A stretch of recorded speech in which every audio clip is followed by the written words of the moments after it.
S hi hello வணக்கம். Welcome to பரண்டரிஸ். இன்னைக்கு நம்ம பார்க்க போகிற டே February 11. February 11க்காக தேதி ஸ்டார்ட் பண்ணலாமா? February 11 என்ன கலர் யூஸ் பண்ணிக்கலாம்? பச்சை கலர் யூஸ் பண்ணிக்கலாமா? பச்சை கலர் பேச தெரியலையா? டார்க் பச்சை யூஸ் பண்ணலாமா? S okay. ஃபஸ்ட்டு இம்பார்ட்டன்ட் டேஸ்லேருந்து பார்ப்போமா? இம்பார்ட்டன்ட் டேஸ் ஃபஸ்ட்டு என்ன அப்படின்னா நேஷ்னல் டிவார்மிங் டே அப்படின்ற டே. டிவார்மிங்னா என்ன சார்? லைக் வந்து நம்ம தண்ணி குடிக்காமல் இருக்கிறதுனாலயா? அப்படி கிடையாது. டிவார்மிங்ன்றது ஒரு பேரசைட், ஒரு விதமான மண்ணில் இருக்க ஒரு பேரசைட். அது மூலயமா நமக்கு வரக்கூடிய நோய்கள் தான் இந்த இது இருக்கும். எஸ்டிஹெச் அப்படின்னு ஒன்று இருக்கு. R the parasitic worm that infect humans through contact with contaminated soil. அந்த இது தான் டிவார்மிங் டே. வார்ம் அதை ஒழிக்கணுன்றதுக்காக உருவாக்கப்பட்டது தான் இது. இந்தியாவிலேயே கொண்டு வரப்பட்டது. வருஷத்துக்கு 2 தடவை பையானுவலா இதை கொண்டு வந்துட்டு இருக்காங்க. ஃபர்ஸ்ட் இப்போ Februaryல வருதா, அடுத்து ஆகஸ்ட்லயும் வரும். அடுத்து எப்போ வரும்? ஆகஸ்ட்லயும் வரும். இதோட ஃபர்ஸ்ட் எடிஷன் எப்போலேருந்து அப்படின்னா 2015 இதோட ஃபர்ஸ்ட் எடிஷன் எப்போ? 2015 சரிங்களா? Yes okay. Next world health organisation. அதாவது லைக் வந்து வேர்ல்டு ஹெல்த் ஆர்கனைசேஷன் அவங்களுக்கு கீழே தான் இந்த இது வந்து ஒரு ரிப்போர்ட் ரிலீஸ் பண்ணப்படுது. என்ன அப்படின்னா இந்த எஸ்டிஹெச் அப்படின்ற பேரசைட் வந்து பப்ளிக்கை பொறுத்த வரைக்கும் பெரிய ஹெல்த் இஷ்யூஸை கிரியேட் பண்ணுறது இந்த எஸ்டிஹெச் பேரசைட் தான். இந்தியாவை பொறுத்த வரைக்கும் கிட்டத்தட்ட சின்ன குழந்தைகளை அதிகமாக பாதிப்படைய வைக்குது அப்படின்றத சொல்லியிருப்பாங்க. இந்தியாவில் என்ன சொல்லியிருப்பாங்க? சின்ன குழந்தைகளை அதிகமாக பாதிப்படைய வைக்குது அப்படின்னு சொல்லியிருப்பாங்க. இல்லை மற்றபடி கண்டென்ட் இதெல்லாம் இம்பார்ட்டன்ட் ரொம்ப பார்க்க வேணாம். சரியா? இந்த வயிற்று புழு அப்படின்னு சொல்லுவாங்க தெரியுமா, அந்த மாதிரி. சரியா? நேஷனல் டிவார்மிங் டே February 10. 2 வருஷத்துக்கு 2 தடவை. First edition 2015. World health organisation India பற்றின ஒரு ரிப்போர்ட்டை ரிலீஸ் பண்ணுது. Ministry of health and family அஃபேர்ஸ்க்கு தான் இந்த டேவை செலிப்ரேட் பண்ணப்படுது. சரியா? எஸ். அடுத்து இன்டர்நேஷனல் எபிலெப்சி டே. எபிலெப்சி அப்படின்னா என்னன்னா லைக் வந்து இது ஒரு பிரெயின் நோய் மாதிரி. ஓகேவா? அதுதான் எபிலெப்சின்னு சொல்லுவாங்க. இது வந்து வருஷம் February 10 செலிப்ரேட் பண்ணணுமான்னு கிடையாது. Second Monday of February. எப்போ? செகண்ட் மண்டே ஆஃப் February தான் இதை வந்து செலிப்ரேட் பண்ணுவோம். ஃபர்ஸ்ட் எபிலெப்சி டே எப்போலேருந்து கொண்டு வந்துருக்கோம் அப்படின்னா 2015. இதுவும் என்னதான் 2015 தான். யாருக்கு கீழே செலிப்ரேட் பண்ணுறோம்? வேர்ல்டு ஹெல்த் ஆர்கனைசேஷன் தான் வருஷம் இன்டர்நேஷனல் எபிலெப்சி டே அப்படின்னு ஒன்று கொண்டு வருது. இதுக்குன்னு ஒரு கலர் இருக்கு, பர்பிள் கலர். இந்த எபிலெப்சி டேவுக்கான இது என்னது? பர்பிள். இது ரொம்ப ரொம்ப ரொம்ப ரொம்ப முக்கியம். சரியா? Yes okay. இது செகண்ட் மண்டே February 10 கிடையாது. அடுத்து 3வது வேர்ல்டு பல்சஸ் டே. தானியங்கள்னு சொல்லுவோம் தெரியுமா, அந்த வேர்ல்டு பல்சஸ். இதுக்கான தீம் ரொம்ப முக்கியம். இங்கே பார்த்துக்கங்க, bringing diversity to agri food. சரிங்களா? அந்த பல்சஸுக்கான முக்கியத்துவத்தை நம்ம கொடுக்கணும். அதே மாதிரி எந்த வருஷம் sir international year of pulses அப்படின்னா 2014. இதை கேட்க வாய்ப்பு இருக்கு. இது என்ன பண்ணுறதுக்கு கேட்க வாய்ப்பு இருக்குது, ஞாபகம் வச்சுக்கோங்க. ஃபர்ஸ்ட் டைம் எப்போ பல்சஸ் டே, இன்டர்நேஷனல் பல்சஸ் டே கொண்டு வந்தோம் அப்படின்னா 2019 தான். அதோட இயர் முன்னாடியே அறிவிச்சுட்டு 3 வருஷம் கழிச்சு தான் இன்டர்நேஷனல் பல்சஸ் டேன்னு ஒன்று கொண்டு வரணும் அப்படின்னு சொல்லி கொண்டு வந்திருக்காங்க. சரியா? இந்தியாவை பொறுத்த வரைக்கும் அதிகமாக பல்சஸ் ப்ரொடியூஸ் பண்ணுற ஸ்டேட்ஸ் யார் அப்படின்னா மத்திய பிரதேஷ், மகாராஷ்டிரா, ராஜஸ்தான் தான் டாப் 3 ஸ்டேட்ஸ். பல்சஸ் அதிகமாக ப்ரொடியூஸ் பண்ணுறது யார் அப்படின்னா மத்திய பிரதேஷ், மகாராஷ்டிரா, ராஜஸ்தான்.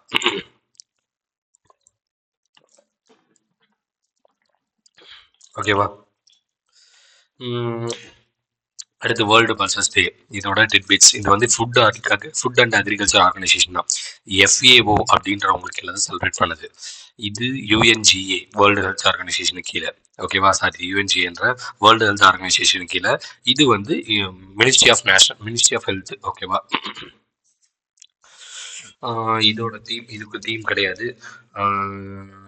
அது பேர் என்ன? தீம் கிடையாதுல்ல, இது பேர் என்ன? இதோட தீம் வந்து bringing diversity to agri food. இதோட food and agriculture organisation establish பண்ண வருஷம் 1945. Headquarters Rome, Italy. Director general Qu Dongyu. சரிங்களா? 3 இம்பார்ட்டன்ட் டேஸ் பார்த்துருக்கோம். 3மே Feb 10. பட் இதில் 1 மட்டும் செகண்ட் மண்டே ஆஃப் February. சரியா? Yes okay. அடுத்து என்ன அப்படின்னா ஒரு ஆப்யூச்சரி நியூஸ். சாமியல் நுஜோமா. என்னது? சாமியல் நுஜோமா. ஓகேவா? இவர் ஃபர்ஸ்ட் பிரசிடென்ட் அண்டு ஃபரே ஃப்ரீடம் ஃபைட்டர். இறந்து போயிட்டாரு. நாம்பியாவோட ஃபர்ஸ்ட் பிரசிடென்ட். நாம்பியா அப்படின்னு ஒரு கண்ட்ரி இருக்கு தெரியுமா? அந்த நாம்பியாவோட ஃபர்ஸ்ட் பிரசிடென்ட் இவர் தான், சாமியுல் நிஜமாவா? நாம்பியானா நிஜமா அப்படின்னு ஞாபகம் வச்சுக்கோங்க. நாம்பியானா நிஜமா அப்படின்னு சொல்லி, நாம்பியால ஃப்ரீடம் ஃபைட்டர்லாம் இருக்காங்களா அப்படின்னு. ஓகேவா? இதுதான், அவர் இறந்து போயிட்டாரு. ஓகேவா? நாம்பியா எந்த நாட்டை சேர்ந்தவர் அப்படின்னா நாம்பியாவோட ஃபர்ஸ்ட் பிரசிடென்ட். அடுத்து அடுத்து வந்து இன்னொருத்தவர் யார் இறந்து போயிட்டாங்க அப்படின்னா அகா கான் 4. யாரு? அகா கான் 4. ஓகேவா? இவர் யாரு அப்படின்னா பத்மபூஷன் அவார்ட்லாம் வாங்கினாரு. இவர் ஒரு பிலாந்திரபிஸ்ட். ஓகேவா? இந்த முஸ்லீம் இது இருக்கும் தெரியுமா? லைக் வந்து என்ன சொல்லுவாங்க, ஹெரிடிட்டரி ஆஃப் இமாம் ஷா இஸ்மாயில் முஸ்லீம், லைக் வந்து வம்சாவளியினர். இந்த இஸ்மாயில் முஸ்லிம்ஸ் அதோட வம்சாவளியினரில் 49வது வம்சாவளியினர் தான் இவர், இந்த அகா கான். அவரு பத்ம விபூஷன் அவார்ட்லாம் வாங்கியிருக்காரு 2015 அப்போ, அவரோட நல்ல செயலுக்காக, அவரோட பிலாந்திரபிஸ்ட் செயலுக்காக. அவரு இப்போ இறந்து போயிருக்காரு. சரியா? இஸ்லாமி முஸ்லீம். ஓகேவா? அகா கான் 4 ரொம்ப ரொம்ப முக்கியம், பார்த்து வச்சுக்கோங்க. சரியா? இது ஓகே. இவர் எந்த ஊர்ல பிறந்தவர் அப்படின்னா சுவிட்சர்லாந்து. சுவிட்சர்லாந்து. அடுத்து இன்னொருத்தவர் யார் சார் இறந்து போயிருக்காங்க அப்படின்னா, ஆக்சுவலா இது இன்னொருத்தவர் இறந்து போல, இது ஒரு நிமிஷம், ஸ்போர்ட்ஸ். இது வந்து ஸ்போர்ட்ஸ், இது இறந்து போல. 2 ஆபிச்சுரி, 3 டேஸ், 1 ஸ்போர்ட்ஸ். என்ன அப்படின்னா மார்சிலோ வியாரா டா சில்வா ஜூனியர் அப்படின்றவர். இவரோட பேரு மார்சிலோன்னு சொல்லுவாங்க. இவர் எந்த நாட்டை சேர்ந்தவர்னா பிரேசில் நாட்டை சேர்ந்தவர். இவர் ஒரு பிரத்யேக ஃபுட்பாலர். இவர் என்ன பண்ணியிருக்காரு அப்படின்னா ரிட்டையர் ஆயிருக்காரு. இவர் என்ன பண்ணியிருக்காரு, ரிட்டையர்மெண்ட்டை அறிவிச்சிருக்காரு. இவர் என்ன பண்ணியிருக்காரு, ரிட்டையர்மெண்ட், ஃபுட்பால்லன்னு என்ன பண்ணியிருக்காரு, ரிட்டையர்மெண்ட்டை அறிவிச்சிருக்காரு. ஓகேவா? பிரேசிலை சேர்ந்த ஒரு ஃபுட்பால் வீரர் மார்சிலோ அப்படின்றவர். ஓகேவா? மார்சிலோ வீரா டா சில்வா அப்படின்றவர். ஓகேவா? முடிஞ்சா? அடுத்து சயின்ஸ் அண்ட் டெக்னாலஜி போலாமா? எஸ், இது வரைக்கும் என்னென்ன பார்த்துருக்கோம்? 3 டேஸு, 2 ஆபிச்சுரி, ஒரு ஸ்போர்ட்ஸு. அடுத்து சயின்ஸ் அண்ட் டெக்னாலஜி. இஸ்ரோ, பெங்களூர்ல இருக்க இஸ்ரோ இருக்குல்ல, அது அவங்க என்ன பண்ணியிருக்காங்கன்னா உங்களுக்கு எல்லாருக்குமே தெரியும், லான்ச் வெஹிக்கல் மார்க் 3 அப்படின்னு ஒன்று இருக்கு அப்படின்னு சொல்லி. இந்த லான்ச் வெஹிக்கல் மார்க் 3னா என்ன சார் அப்படின்னா, நம்ம இந்தியால இருந்து விண்வெளிக்கு ஒரு சேட்டலைட் அனுப்புறோம் அப்படின்னா அது இங்க இருந்து விண்வெளிக்கு தூக்கிட்டு போறதுக்கு ஒரு வெஹிக்கல் வேணும். அந்த மாதிரியான வெஹிக்கல் தான் இந்த லான்ச் வெஹிக்கல் மார்க் 3. இந்த இன்னொன்று விகாஸ் இன்ஜின் இல்லை, இந்த ராக்கெட்ல யூஸ் பண்ணக்கூடிய இன்ஜின் விகாஸ் இன்ஜின். இன்னொன்று இருக்குமே லான்ச் வெஹிக்கல் மார்க் 3, இன்னும் நிறையா இருக்கும். சரிங்களா? டக்குனு ஞாபகம் வரல. இந்த மாதிரி ஒரு 2-3 விதமான வண்டி தான் வச்சிருக்கோம். ஓகேவா? அதுல ஒண்ணுதான் இந்த லான்ச் வெஹிக்கல் மார்க் 3. ஓகேவா? இப்போ இந்த லான்ச் வெஹிக்கல் மார்க் 3ல என்ன பண்ணிருக்காங்கன்னா ஒரு சோதனையை சக்சஸ்ஃபுல்லா கண்டக்ட் பண்ணியிருக்கோம். என்ன சோதனை சார் அப்படின்னா இக்னிஷன் ட்ரையல். ஃபார் எக்ஸாம்பிள் என்னன்னா, இதுதான் இந்த லான்ச் வெஹிக்கல் மார்க் 3ன்னு வச்சுக்கோமா. C-20 கிரையோஜெனிக் இன்ஜின் அப்படின்னு சொல்லி இதோட அப்பர் ஸ்டேஜில். ஓகேவா? இதோட அப்பர் ஸ்டேஜில் ஃபர்ஸ்ட் இங்கேருந்து கிளம்பும் போது இங்கேருந்து நான் போக வரும். கொஞ்சம் தூரம் போனதுக்கப்புறம் இது கீழே விழுந்து இங்கேருந்து போக வரும். இங்கேருந்து போக வந்து கொஞ்சம் கூப்பிட்டு போகும். கொஞ்சம் தூரம் போனதுக்கப்புறம் இதுவும் கீழே இருந்து இங்கே போக வந்து இன்னும் கூப்பிட்டு போகும். சரியா? இந்த மாதிரி அப்பர் ஸ்டேஜில் யூஸ் பண்ணுற அந்த இன்ஜின் பேர் தான் இந்த C-20 கிரையோஜெனிக் இன்ஜின். சரியா? சரி, இதில் என்ன ட்ரையல் பண்ணுறாங்க அப்படின்னா இந்த இன்ஜின் தானாகவே ஆன் ஆகிக்குதாங்க. ஃபார் எக்ஸாம்பிள் ஒரு இன்ஜின் ஆன் ஆகுனா ஒரு தீப்பொறி வேணும். இப்போ பைக் இன்ஜின் ஆகுறாங்கன்னா என்ன பண்ணும், ஒரு தீப்பொறி வந்தால் தான் நமக்கு வந்து என்ன ஆகும், பைக் இன்ஜின் வந்து ஆன் ஆகும். தீப்பொறினா நீங்கள் நினைக்கிற பெரிய தீப்பொறி, ஒரு சின்ன ஸ்பார்க்கு. இப்போ இஸ்ரோ இந்த லான்ச் வெஹிக்கல் மார்க் 3ல உள்ள அப்பர் ஸ்டேஜில் இருக்க இன்ஜின், இது first stage, middle stage, upper ஸ்டேஜில் இருக்க இன்ஜின்ல என்ன பண்ணியிருக்காங்க அப்படின்னா இந்த இக்னிஷன் தானாக நடக்குதா. ஏன்னா மேலே போக போக போக என்ன ஆகும் அப்படின்னா காற்றோட்டம்லாம் இருக்காது, வேக்கம் ஸ்பேஸாக இருக்கும். அந்த வேக்கம்லையும், ஓகேவா, அந்த வேக்கம்லையும் இக்னிஷியேட் ஆகுதா.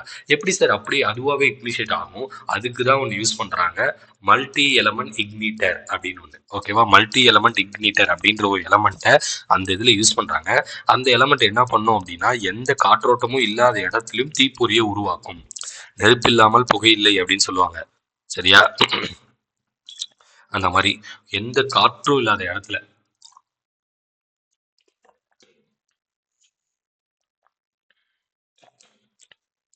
எந்த காற்றும் இல்லாத இடத்துலையும் அந்த தீப்பொறியை உருவாக்குறது யாரு அப்படின்னா இந்த மல்டி எலமெண்ட் இக்னிஷியேட்டர் தான். இது கரெக்டா பண்ணி முடிக்குதா அப்படின்றத, கரெக்டா ரீஸ்டார்ட் பண்ணுதா அந்த கிரையோஜெனிக் இன்ஜின் அப்படின்றத டெஸ்ட் ஃபயர் பண்ணியிருப்பாங்க ISRO.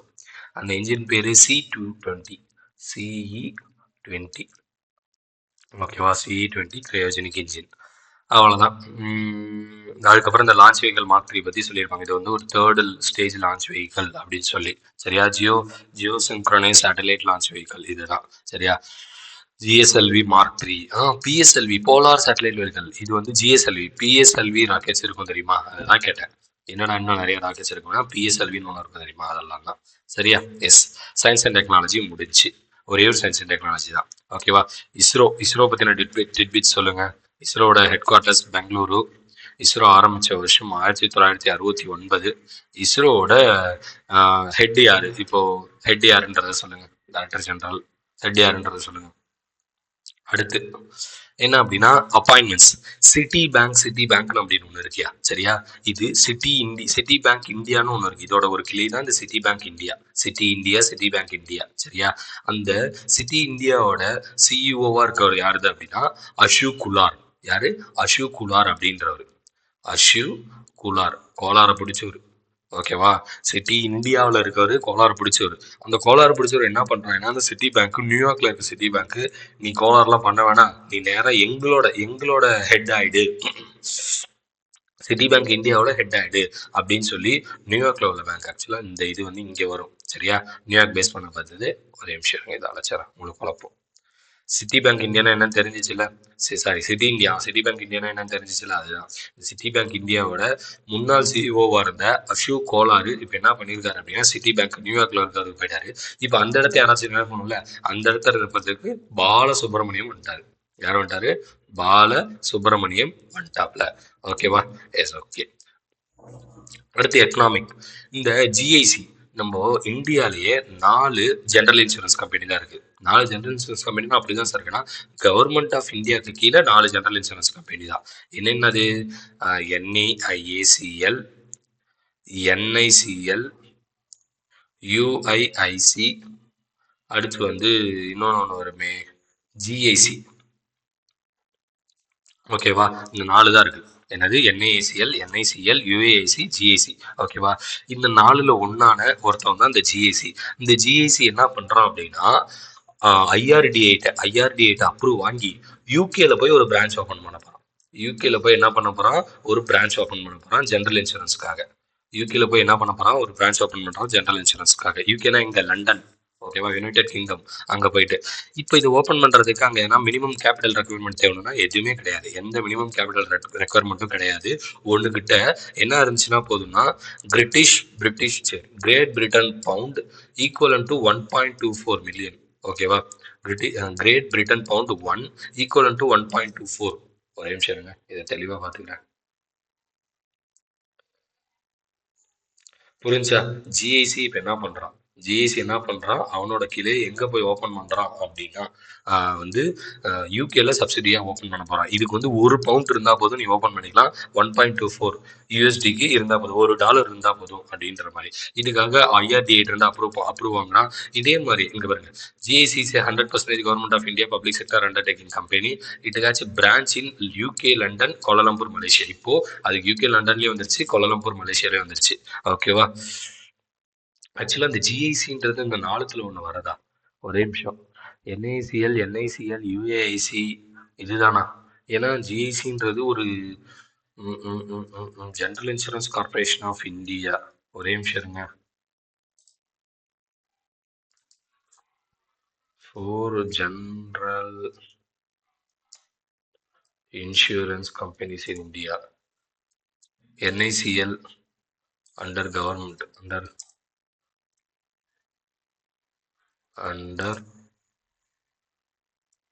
of India.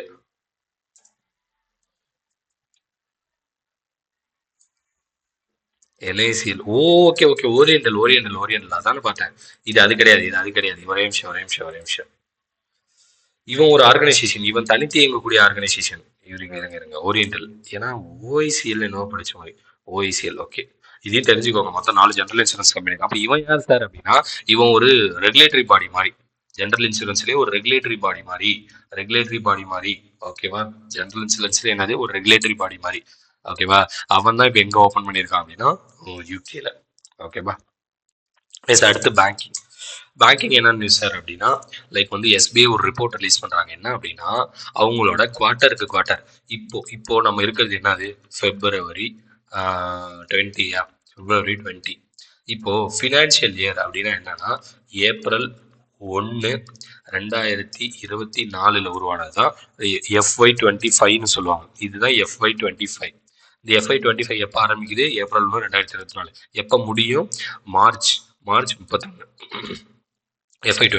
FY25 quarter 1னா ஏப்ரல்ல இருந்து மே வரை, குவார்ட்டர் 2னா ஜூன்ல இருந்து ஆகஸ்ட் வரை, குவார்ட்டர் 3னா அக்டோபர்ல இருந்து டிசம்பர் வரை, குவார்ட்டர் 4னா ஜான்ல இருந்து மார்ச் வரை. மறுபடியும் சொல்றேன், ஏப்ரல்ல இருந்து ஜூன் வரை, ஜூலைல இருந்து ஆகஸ்ட் வருங்க, ஏப்ரல் மே ஜூன் 3 மாசம் முடிச்சா, ஜூலை ஆகஸ்ட் செப்டம்பர் வரை. செகண்ட் குவார்ட்டர்னா என்னது? செப்டம்பர் வரை.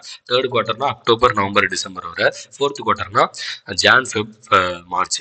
ஓகேவா? தேர்ட் குவார்ட்டர்ல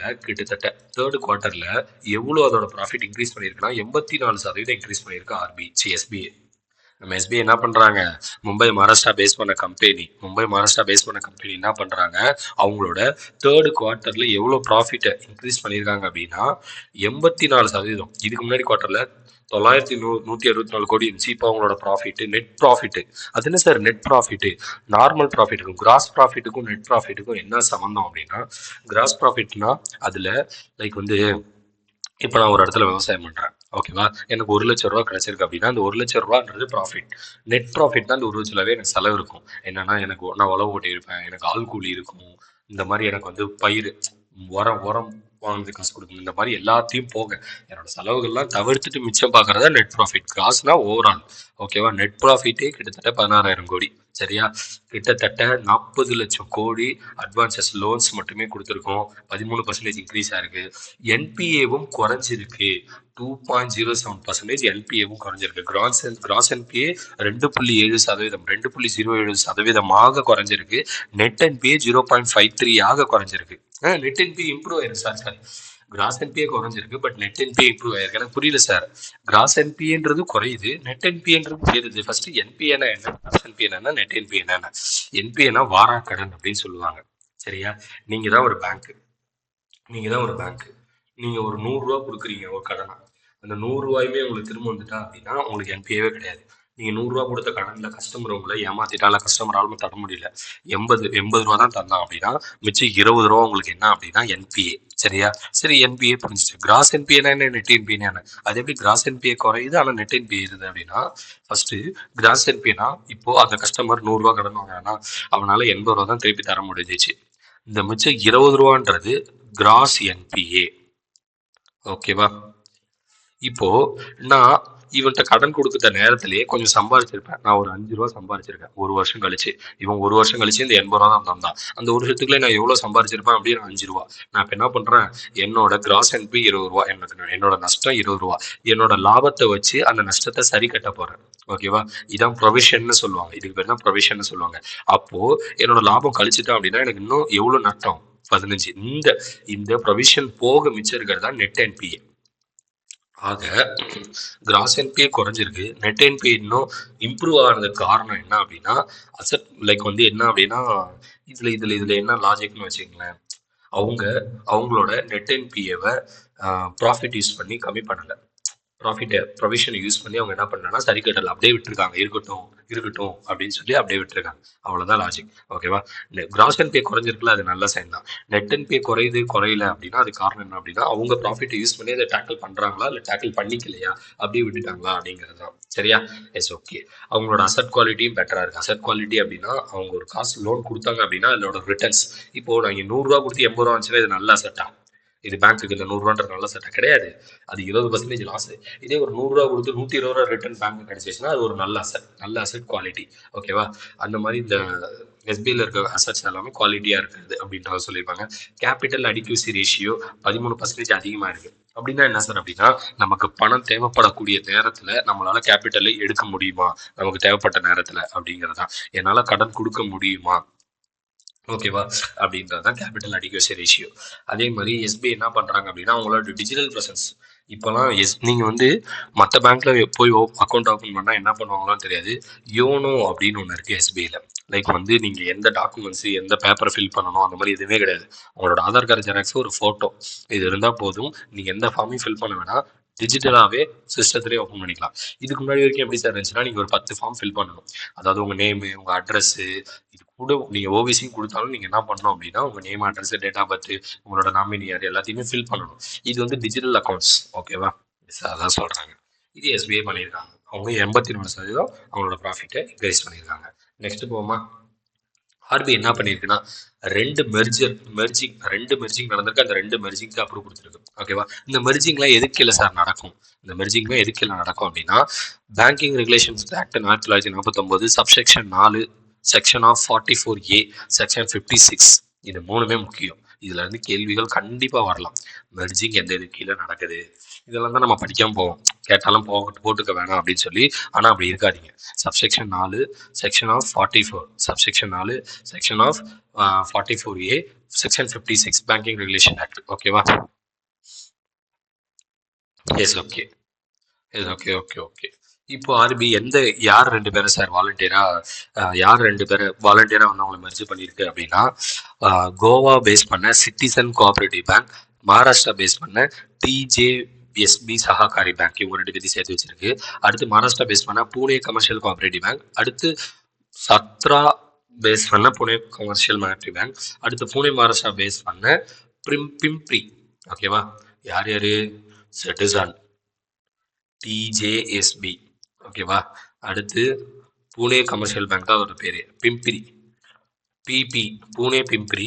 சிட்டிசன்ல டிஜே நடிச்சிருந்தா எப்படி இருக்குன்னு பாத்துங்க. டிஜேனா யாருன்னு கேட்டாதீங்க, அடிச்சு விடுவேன். சரியா? Yes okay.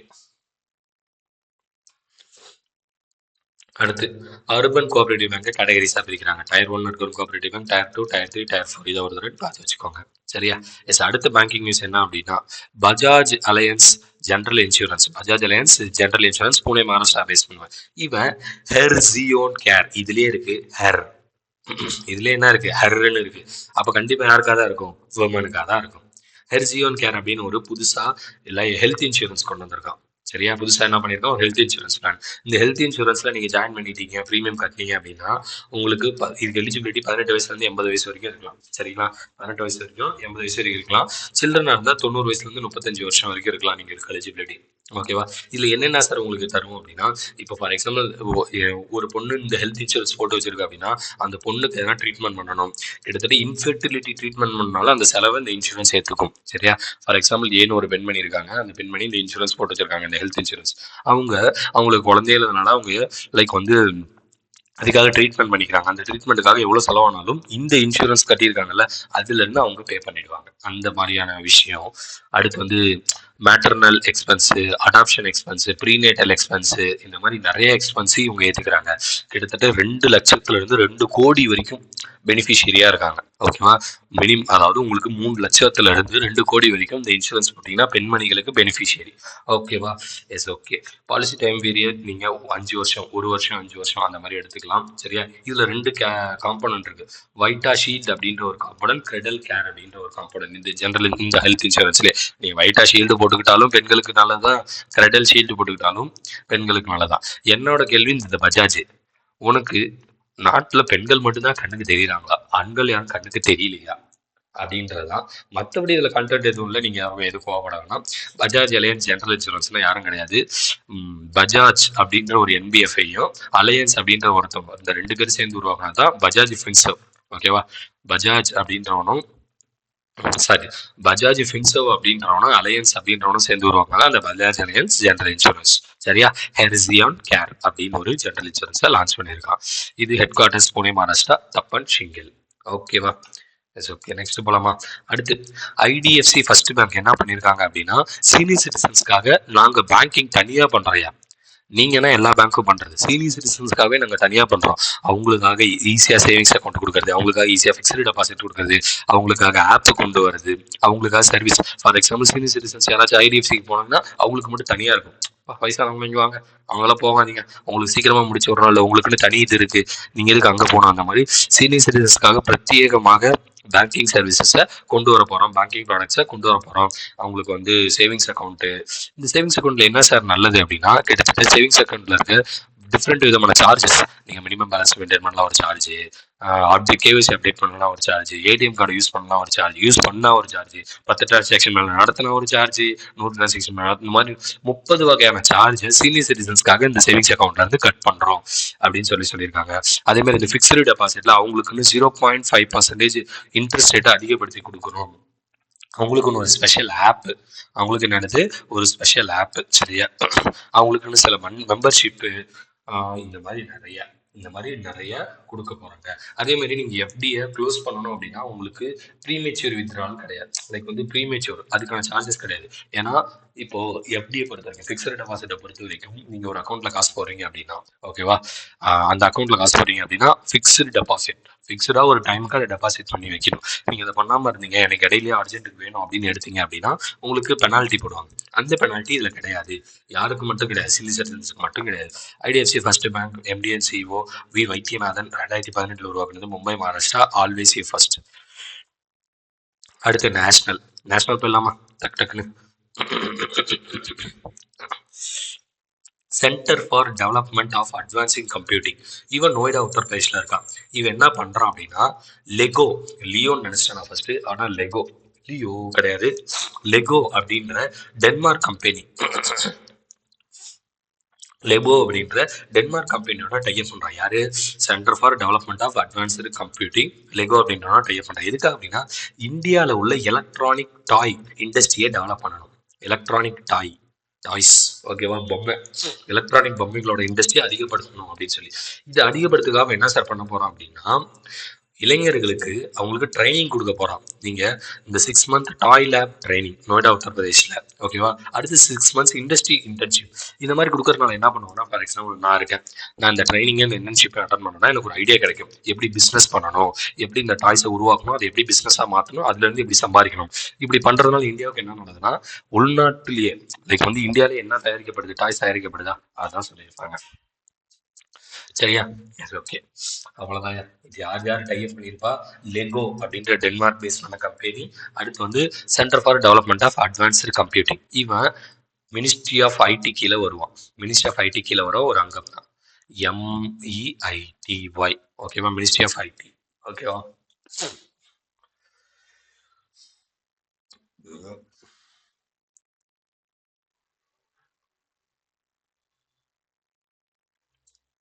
ஓகே, அடுத்து செகண்ட் என்ன அப்படின்னா ஒரு எக்ஸசைஸ், உள்நாட்டு எக்ஸசைஸ்.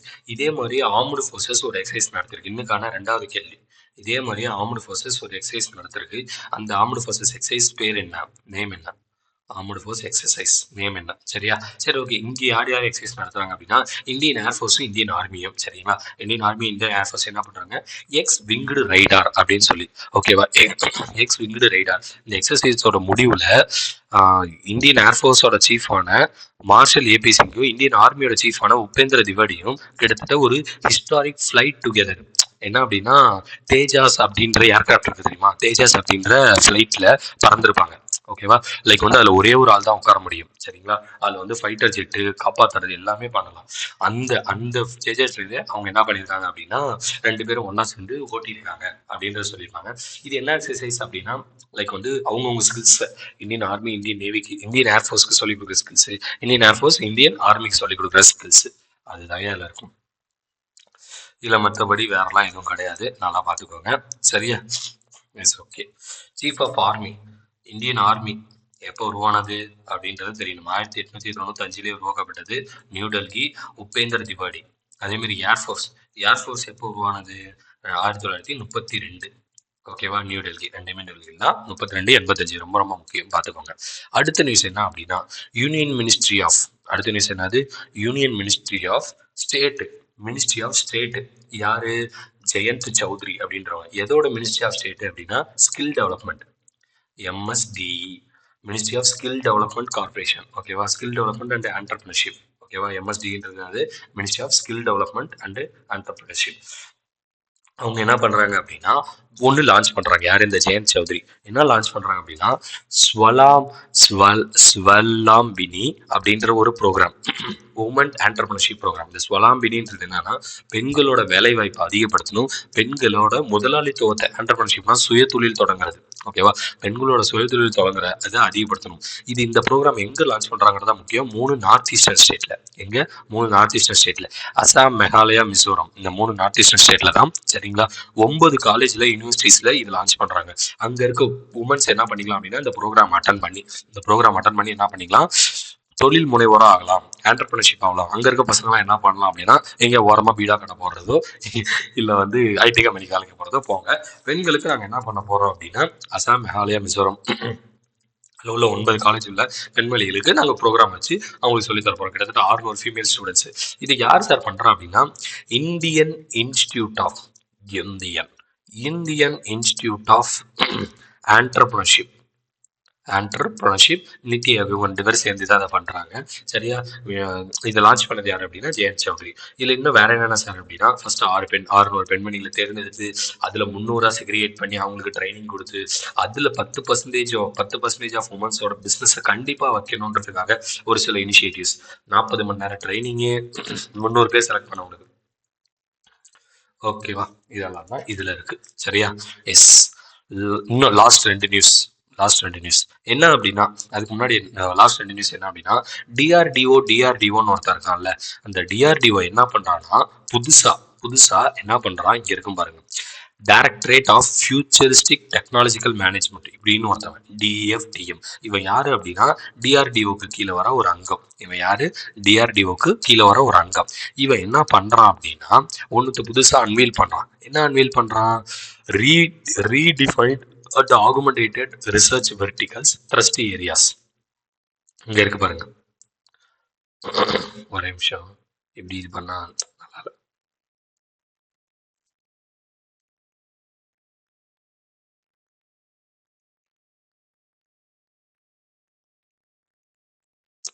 என்னால இது பண்ண முடியலையா, ஒரு நிமிஷம்.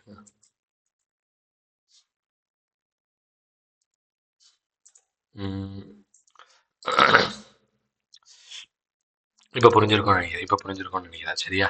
இதுதான் அவன் பண்ணக்கூடிய விஷயம். ஏன் அந்த வார்த்தையை மட்டும் பிரிச்சு காட்டோம்னா, இதுல கான்செப்டும் கண்டென்ட்டும் அது மட்டும்தான், ஓகேவா. DFTM மினிஸ்ட்ரி ஆஃப் டிஃபென்ஸ் கீழே, டிஆர்டிஓ கீழே வர ஒரு அங்கம் தான் இவன் என்ன பண்றான்னா, புதுசா redefined and augmented research verticals and thrust areas எப்படின்னு ஒன்று கொண்டு வரான். இது என்னன்னா, ரிசர்ச்சஸ் பண்றதுக்காக ஒரு இனிஷியேட்டிவ் தான். ரிசர்ச்சஸ் பண்ணணும், நிறைய ரிசர்ச்சஸ் பண்ணணும். மினிஸ்ட்ரி ஆஃப் டிஃபென்ஸ்ல ஆயுதங்களை தயாரிக்கிறது, போர்க்கலைகள் இல்லை, இந்த டிஃபென்ஸ் ரிலேட்டட் உள்ள எல்லா ரிசர்ச்சஸையும் பண்ணணும். அதுல டிஃப்ரெண்ட் ரிசர்ச்சஸ் இருக்கு, அதெல்லாம் பண்ணணுன்றதுக்காக தான் இந்த இனிஷியேட்டிவ். சரிங்களா. இது எங்க கொண்டு வராங்க அப்படின்னா, நியூ டெல்லியில தான். எங்க? DRDO industry academy centre of excellence அப்படின்னு ஒரு இடம் இருக்கு. அந்த இடத்துல தான் இதை கொண்டு வராங்க. இதுல என்னென்ன சார் ரிசர்ச்சுக்காக கொண்டு வராங்க அப்படின்னா, இந்தியன் இன்ஸ்டியூட் ஆஃப் பாம்பேல ஒரு செமிகண்டக்டர் டெக்னாலஜி கொண்டு வராங்க. அடுத்து laser beam combiner semiconductor technology, laser beam பத்தின ரிசர்ச், அடுத்து ரேடியோ ஃப்ரீக்வன்சி டெக்னாலஜியை பத்தின ரிசர்ச், இதெல்லாம் ஐஐடி கான்பூர்ல. அடுத்து கிரிப்டோகிராஃபியை பத்தின ரிசர்ச். இது எல்லாமே, இந்த ரிசர்ச் எல்லாமே எது கீழே வரும் அப்படின்னா, இது கீழே வரும். இதுல இவ்வளவுதான் சார் கண்டென்ட். ஆனா உண்மையான இவ்வளவுதான் கண்டென்ட். இந்த DFTM பத்தி நல்லா படிச்சுக்கோங்க, ஓகேவா. இவன் யாரு கீழே வருவான்? டிஆர்டிஓ கீழே வருவான். இவன் இந்த விஷயங்கள்லாம் பண்றான். டிஆர்டிஓட உருவான வருஷம் 1958, நியூ டெல்லி. அடுத்து சமீர் வி காமத். அடுத்து நியூக்ளியர் பட்ஜெட். என்னது? Nuclear budget. நம்ம நிர்மலா சீதாராமன் 8வது கண்டினியூஸான பட்ஜெட்ல என்ன ரிலீஸ் பண்ணியிருப்பாங்கன்னா, நியூக்ளியர் எனர்ஜியை டெவலப் பண்ணணும், நமக்குன்னு ஒரு டார்கெட் இருக்கு. 2047க்குள்ள 100 ஜிகாவாட் ஆஃப் எனர்ஜியை நியூக்ளியர் பவர் மூலம் டெவலப் பண்ணணும். இதுக்காக நான் எவ்வளவு ஒதுக்குறேன் அப்படின்னா, 20,000 கோடி இதுக்கு மேல ஒதுக்க போறோம்.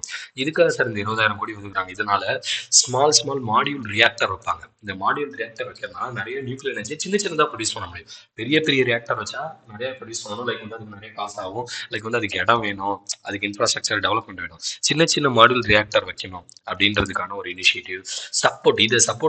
இதை பேஸ் பண்ண ஒரு ரிசர்ச் R&D, ஒரு ஸ்மால் ரியாக்டர் இதை பேஸ் பண்ண ஒரு R&D. இதுக்கப்புறம் இதுல நியூ டெக்னாலஜி யூஸ் பண்றதுக்காக ஒரு இனிஷியேட்டிவ். மூணு பண்றாங்க இதுல. என்னென்னது, ஒன்னு ஸ்மால் மாடியூல் ரியாக்டரை கொண்டு வர போறாங்க, அதுக்கேற்ற R&D. அது மட்டும் இல்லாம நியூ டெக்னாலஜிஸ் இன்னும் புதுசு புதுசா புகுத்தணும் அப்படின்றதுக்காக. சரியா? இந்த ஸ்மால் ரியாக்டர்ல எவ்வளவு சார் ப்ரொடியூஸ் பண்ணலாம் அப்படின்னா 30 மெகாவாட்ல இருந்து 300+ மெகாவாட் வரைக்கும் எனர்ஜி ப்ரொடியூஸ் பண்ணிக்கலாம். இது யார் சார் பண்ண போறா அப்படின்னா பாரத் அட்டாமிக் ரிசர்ச் சென்டர் தான்.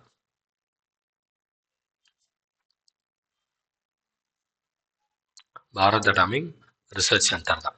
ஓகேவா? இந்த ஸ்மால் ரியாக்டர்ஸை வைக்க போகிறது. அதுக்கப்புறம் இந்த ஸ்மால் ரியாக்டர்ஸில் ப்ரைவேட் கம்பெனிஸோட பார்ட்டிசிபேஷனும் இருக்கணும். என்ன இருக்கணும்? ஒரு நிமிஷம் இருக்குங்க.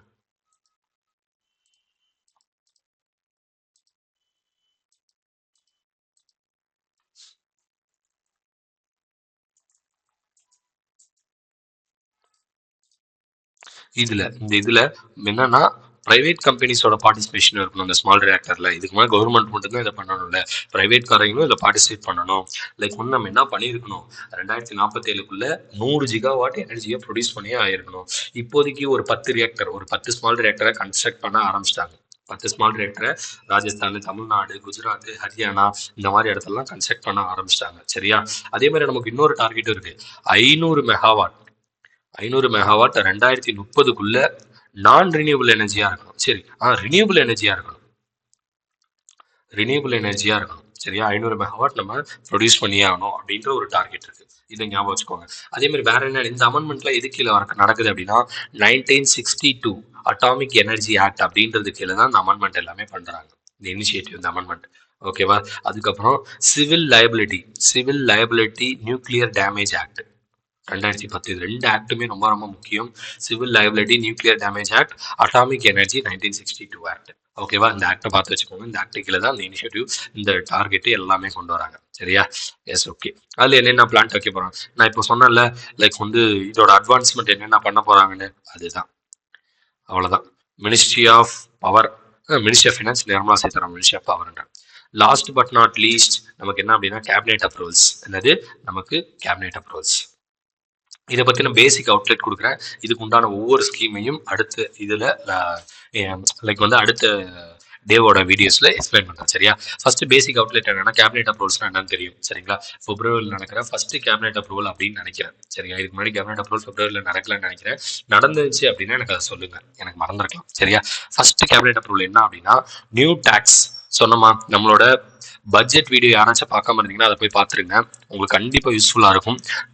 நம்மளோட வேர்னரிஸ்லேயே பட்ஜெட்டுக்குன்னு தனியாக ஒரு வீடியோ போட்டிருக்கோம் ஃபர்ஸ்ட் டைமாக. ஞாபகம் வச்சுக்கோங்க, அது பயங்கர எக்ஸ்ப்ளனேஷனாக இருந்துச்சு. சரியா? நியூ இன்கம் டேக்ஸ் பற்றின ஒரு இனிஷியேட்டிவ்.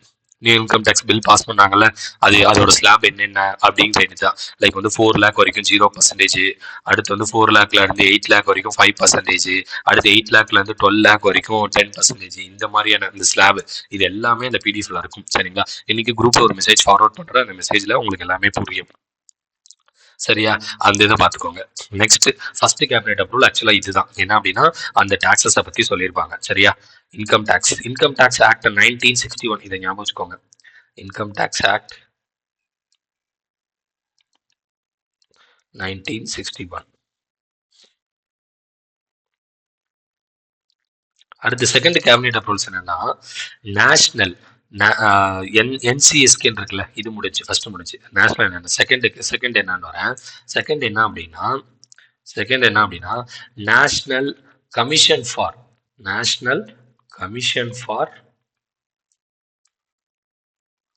சஃபை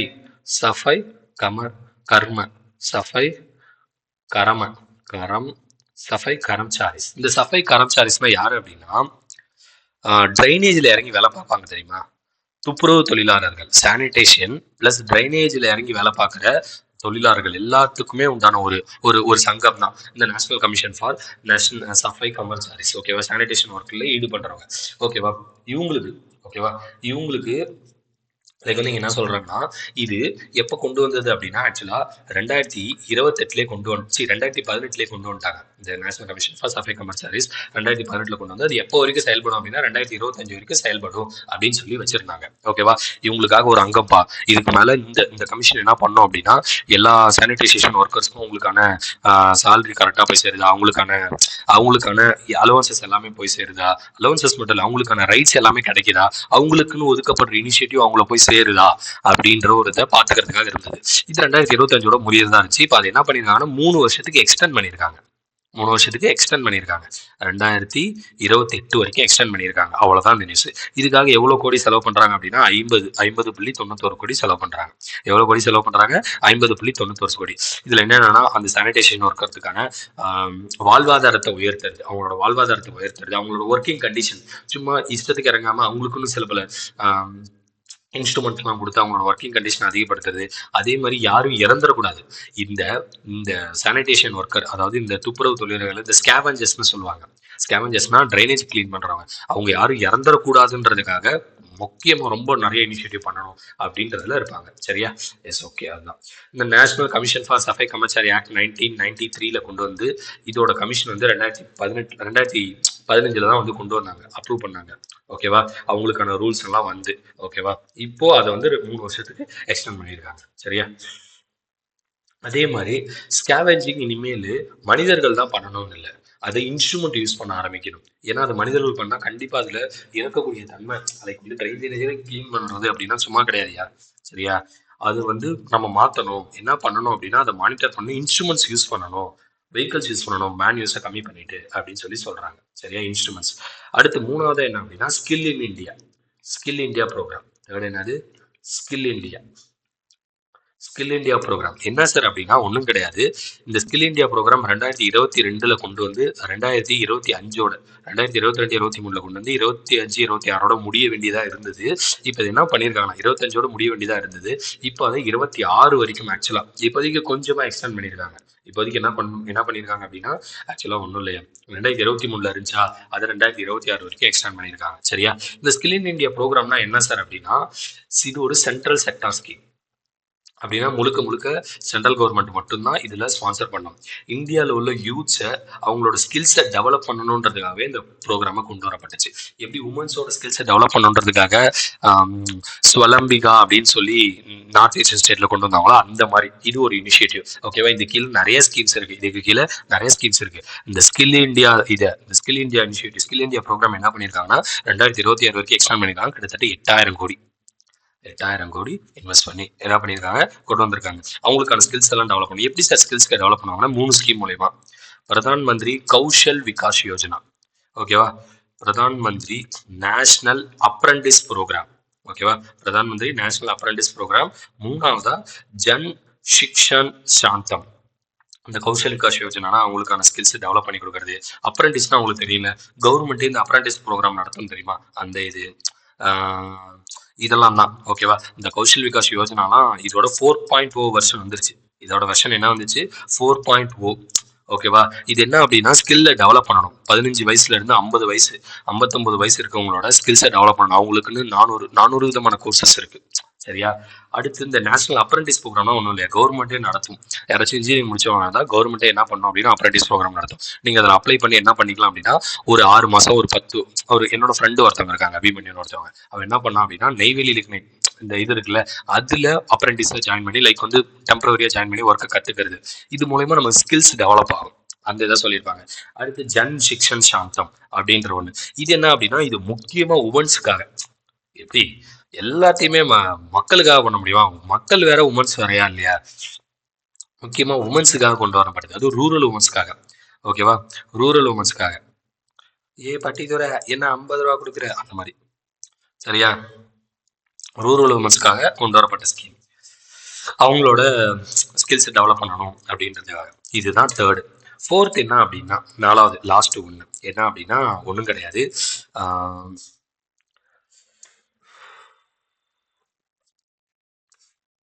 4th ஒன்று என்ன அப்படின்னா சவுத் கோஸ்ட் ரயில்வே ஜோன் இருக்குல்ல, சவுத் கோஸ்ட் ரயில்வே ஜோன் இருக்குல்ல, அவங்களுக்குன்னு தனியாக ஒரு ஜுடிஷியரியன் அப்படின்னா என்னன்னா லைக் வந்து கோர்ட்டு அப்படின்னு சொல்லுவாங்க தெரியுமா? கோர்ட்டு இல்லை அவங்களுக்குன்னு தனியாக ஒரு இதுக்கு முன்னாடி வரைக்கும் என்ன சார் இருந்துச்சு அப்படின்னா, இதுக்கு முன்னாடி வரைக்கும் இந்த சவுத் கோஸ்ட் டிவிஷனில், இந்த சவுத் கோஸ்ட் டிவிஷன் ஆந்திர பிரதேஷில் இருக்குல்ல, சவுத் கோஸ்ட் ரயில்வே டிவிஷன், அந்த ஆந்திர பிரதேஷில் இருக்க சவுத் கோஸ்ட் ரயில்வே டிவிஷன் இதுக்கு முன்னாடி என்னவா இருந்துச்சுன்னா வால்டியர் டிவிஷன். லைக் வந்து அதோட பேர் என்னவா இருந்துச்சுன்னா வால்டியர் டிவிஷனாக இருந்துச்சு. இந்த யார் வச்சுட்டு போனது அப்படின்னா, முன்னாடி காலத்தில் லைக் வந்து இது என்ன சொல்லுவாங்க, ஒரு நிமிஷம் இருங்க, ஒரு நிமிஷம்.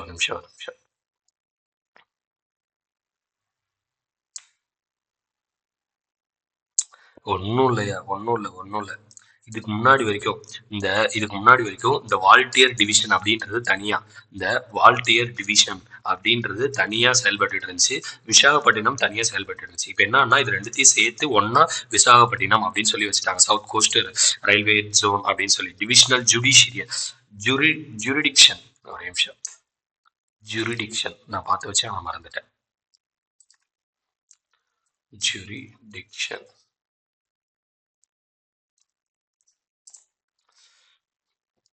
ஜூரிடிக்ஷன் சட்ட அதிகாரம், சட்ட ஆட்சி எல்லை, லைக் வந்து அவங்களுக்கான பவர் அத்தாரிட்டி.